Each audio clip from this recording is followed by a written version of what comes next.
बेगमपुरा के राजा विक्रम का बेटा शौर्यवीर बहुत ही तेजस्वी राजकुमार था, जिसको युद्ध भूमि में हराना लगभग नामुमकिन था। मगर राजा विक्रम शौर्यवीर को लेकर हमेशा चिंतित रहते थे, क्योंकि 30 वर्षीय आयु होने पर भी वो अभी तक कुंवारे थे।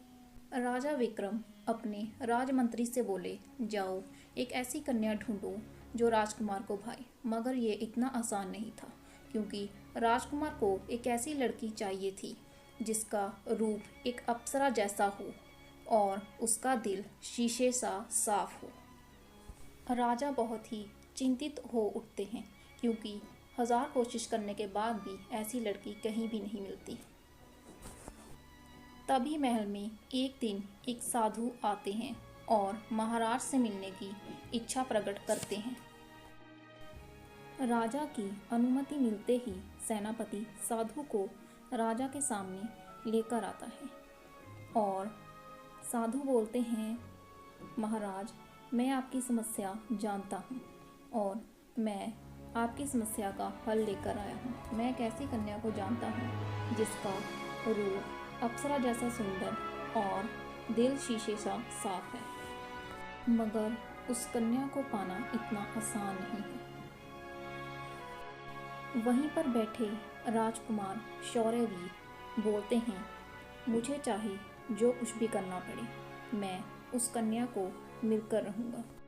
तो सुनिए राजकुमार, आपको दक्षिण दिशा में मौजूद घने वन के मध्य में जाना होगा, जहाँ आपको एक किला मिलेगा। राजकुमारी आपको वहीं पर मिलेगी। आगे का मार्ग आपको खुद तलाशना पड़ेगा। अगले ही दिन राजकुमार पूरी तैयारी के साथ वन की तरफ निकल पड़ते हैं। राजकुमारी, आप चिंता मत कीजिए, मुझे अपनी बुद्धि और सूझबूझ पर पूरा विश्वास है। आप मुझे उस पेड़ के पास ले चलिए। ठीक है राजकुमार, अगर आपकी यही इच्छा है तो चलिए मेरे साथ। राजकुमारी राजकुमार को पेड़ के पास ले चलती है। पेड़ से आवाज़ आती है, लौट जाओ मूर्ख इंसान, मेरे प्रश्नों का उत्तर देना इतना सरल नहीं है। खामखा अपनी जान से हाथ धो बैठोगे। राजकुमार बोले, मैं तुम्हारे सवालों का जवाब दिए और राजकुमारी को आज़ाद किए बिना यहाँ से नहीं जाऊँगा। ठीक है मूर्ख इंसान, अगर यही तुम्हारी इच्छा है तो मरने के लिए तैयार हो जाओ। तुम अपने सवाल पूछो, मैं तैयार हूँ।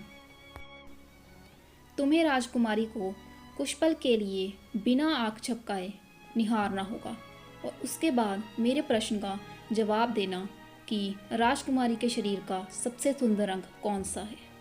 मूर्ख मैं नहीं, मूर्ख तुम हो, क्योंकि राजकुमारी के शरीर के सबसे सुंदर अंग के बारे में बताने के लिए मुझे राजकुमारी की तरफ निहारने की कोई ज़रूरत नहीं है, क्योंकि राजकुमारी के शरीर का सबसे सुंदर अंग उनका दिल है।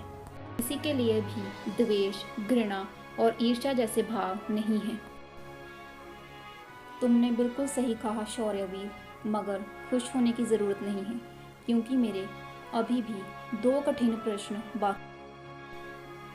दूसरा प्रश्न, तो बताओ, राजकुमारी के माता पिता ने उन्हें यहाँ छोड़कर कितना उचित और कितना अनुचित किया। राजकुमारी को यहाँ छोड़ना बहुत ही गलत फैसला था, क्योंकि रानी ना की सबसे सुंदर बल्कि एक शीशे से साफ दिल वाली कन्या है।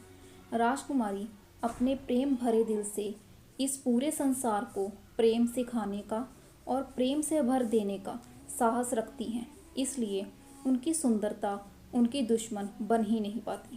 कहते हो तुम शौर्यवीर, तो अब मेरे आखिर और सबसे मुश्किल सवाल का जवाब दो, तब मैं तुम्हें मानूंगा। वह क्या है जो राजकुमारी के पास है, लेकिन राजकुमारी खुद नहीं जानती कि उसके पास है, और जब वह उसे खो देगी तो उसे पता चलेगा कि उसने क्या खो दिया है। राजकुमार कुछ सोच में पड़ जाते हैं और फिर बोलते हैं, है राजकुमारी का सुनहरा भविष्य, जो वह खुद नहीं जानती कि उनके पास है, क्योंकि उनको उम्मीद ही नहीं है कि वह इस किले से कभी बाहर निकल पाएंगी, और जब वह बूढ़ी हो जाएंगी तो उन्हें एहसास होगा कि उन्होंने एक सुनहरा भविष्य खो दिया है, जो कि शायद वह पा सकती थी। तुमने पूरे आत्मविश्वास से सारे ही सवालों के जवाब सही और उचित तर्क के साथ दिए हैं। मानना पड़ेगा, तुम सच में बहुत ही तेजस्वी और बुद्धिमान राजकुमार हो। मुझे राजकुमारी के लिए तुम जैसे वर की ही आवश्यकता थी। जाओ, ले जाओ राजकुमारी को, वो आज से आज़ाद है।